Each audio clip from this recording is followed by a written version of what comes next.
Hello friend, আসসালামু আলাইকুম। Welcome to our new blog. আজকে আমরা যাচ্ছি আমাদের এক বন্ধুর সাথে দেখা করতে যাচ্ছি, কিন্তু আমি বন্ধুর সাথে কথা বলবো হয়তোবা কি, কিন্তু সে বলবে না, কারণ সে দুনিয়াতে নাই। সে বছরখানিক হলো সে চলে গেছে। বন্ধু আমার নাম ছিল রোমান, মারা গেছে ক্যান্সার আক্রান্ত হয়ে কয়েক মাস আক্রান্ত ছিল, এরপর মারা গেছে। তো তার কবরে আমরা একটু জিয়ারতের জন্য যাচ্ছি। আচ্ছা, এখন আমি একটা কথা ক্লিয়ার করতে চাই। আমি হচ্ছি মুসলমান আর ওই হচ্ছে আমার বন্ধু হিন্দু। কিন্তু আমরা বাঙালিরা একটা জিনিস, বাঙালি না শুধু, আমরা সারা পৃথিবীতে একটা দাঙ্গা সৃষ্টি করে রাখছি যে হিন্দুরা দাঙ্গা সৃষ্টি করে বা মুসলমানরা দাঙ্গা সৃষ্টি করে। কিন্তু ওই আমার বন্ধু, আমি ওর বন্ধু, আমাদের মধ্যে কোনোদিন ভেজাল লাগে নাই। আসলে দাঙ্গা সৃষ্টি করে, দাঙ্গা যারা করে তারা মুসলমান না, হিন্দু না, দাঙ্গা সৃষ্টি করে দাঙ্গা বাজরা, খারাপ মানুষরা। এখানে মুসলমানদের কোনো দোষ নেই কোনো হিন্দুদেরও। আচ্ছা, আমরা সামনে যে কথা বলি, পাশে থাকো। আচ্ছা, আপনারা পাশে থাকুন আপনাদের সাথে। কবরস্থান একটু ভিতরে গেলেই এখান থেকে যেতে হবে। আসলে আমরা মানুষরা যেখানে আমাদের শেষ স্মৃতি, যেখানে আমরা শেষ আমাদের ঘর, সেই ঘরটাই আমরা সুন্দর রাখি না। দেখুন এখানকার অবস্থা। আমি কোনো এলাকার নামে বদনাম করছি না, কিন্তু বলতেই হয় যে এখানে একটা কবরস্থান, এই কবরস্থানের অবস্থা, মানে কবরস্থানে যাওয়ার যে পথটা, এই পথটার অবস্থা খুবই খারাপ। এই হচ্ছে আমাদের বন্ধুর কবরস্থান। মানে গ্রামটা হচ্ছে ঢাকার নবাবগঞ্জের পাড়াসুরা এলাকা, 16 ইউনিয়নের পাড়াসুরা এলাকা। আমাদের বাড়ি হচ্ছে ঢাকার নবাবগঞ্জের 16 ইউনিয়নের সিংহরা গ্রাম। এটা হচ্ছে আমাদের বন্ধুর ঠিকানা, শেষ ঠিকানা। হয়তো কোনো একদিন আমাদেরও শেষ ঠিকানা হবে এটা। আপনারা আমাদের বন্ধুর জন্য দোয়া করবেন, বিশেষ করে রোমানের জন্য। আচ্ছা, আমরা এখন একটু একটা ব্রেক নিয়ে আসি, আমরা একটু জিয়ারত করব। আমাদের বন্ধুর সাথে দেখা করে আসলাম। আমি মনে করি না আমার বন্ধু আমার থেকে দূরে আছে, ওর সাথে একদিন না একদিন দেখা হবে, এই আশায় রয়েছি। আচ্ছা, আমরা এখন বন্ধুর কবর জিয়ারত করে আসলাম।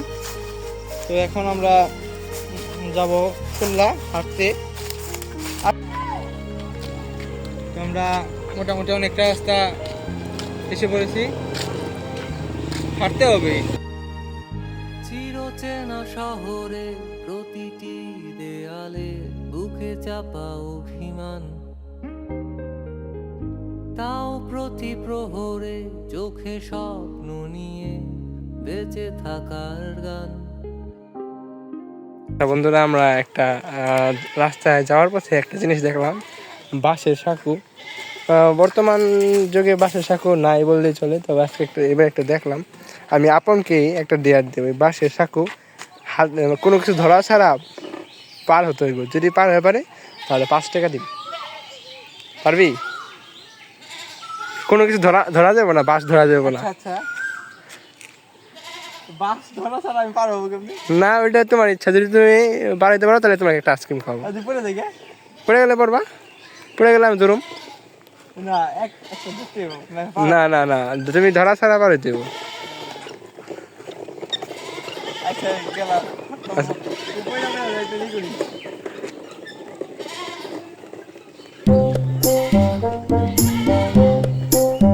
ধরা দেবো না, ধরলে ডিসকোয়ালিফাই, ডিসকোয়ালিফাই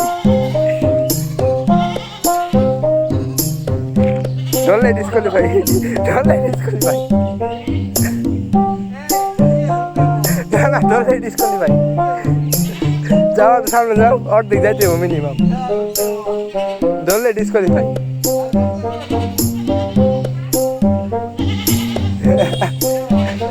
না, ধরলে ডিসকোয়ালিফাই। তুমি সামনে যাও।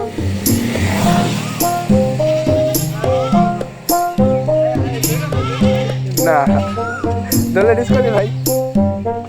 ভাই পারবো?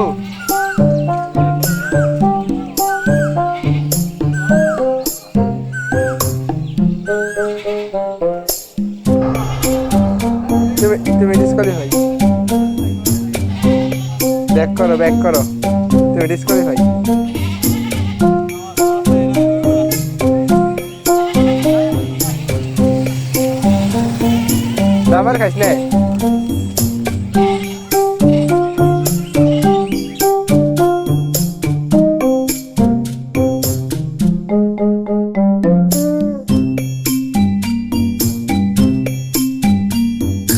সেটা পারো অর্ধেক গেলে এই বলে দিতে এ পুরা যাইতে না না পুরা না না তাহলে দেবে না যা যা যা পারি তো এখন রোহা যাবে পার হবে জীবনে তো পারবো না আমি বাজি যা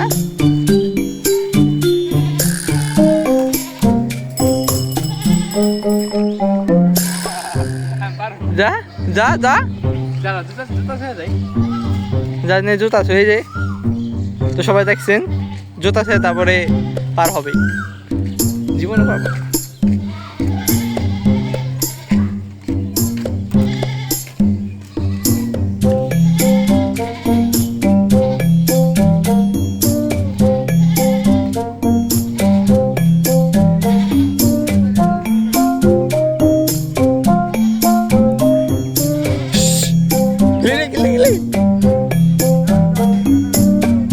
কি রাতে পুরাটা যাইতে হইব পুরাটা যাইতে বাবা পুরাটা যাই পড়ে গেলে গেলি বিয়ে করলে না বিয়ে করলে মরে থাকা আগে মরে থাকা বিয়ে করা লাগবো না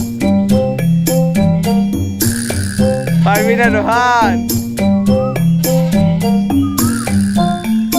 এটা আসতে গেছে হইব না হইব না হইব না হইব না শেষ হেরে গেছে তো ওই হেরে গেছে ওই তুই আমার কি খাওয়াবি আমি তো পারি না তুই তো পারছ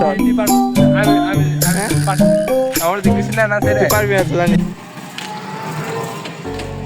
তো আজকে গন্তব্য আমাদের এখানেই মোটামুটি 2.5 কিলোমিটার আমরা হাঁটলাম এটা হলো সোল্লা কাউন্সিল এখানে আমরা আর কি আমাদের সোল্লা ইউনিয়নে যত আর কি কার্যক্রম আছে সব এখানে আমরা এখানে তো আজকে মানে অপকর্ম সুকর্ম সবই এখানে হয়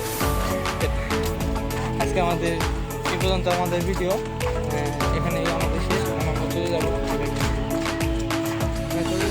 যদি ভিডিও ভালো লাগে তো লাইক কমেন্ট এবং শেয়ার করে পাশে থাকবেন আর যদি ভিডিও না আপনার কাছে না ভালো লাগে তো আমাদের জন্য দোয়া এবং আশীর্বাদ করবেন যেন পরবর্তীতে আপনার জন্য আমরা আরও ভালো ভিডিও এবং ভালো কোয়ালিটির ভিডিও আনতে পারি তো দোয়া করবেন সবাই এবং পাশে থাকবেন ধন্যবাদ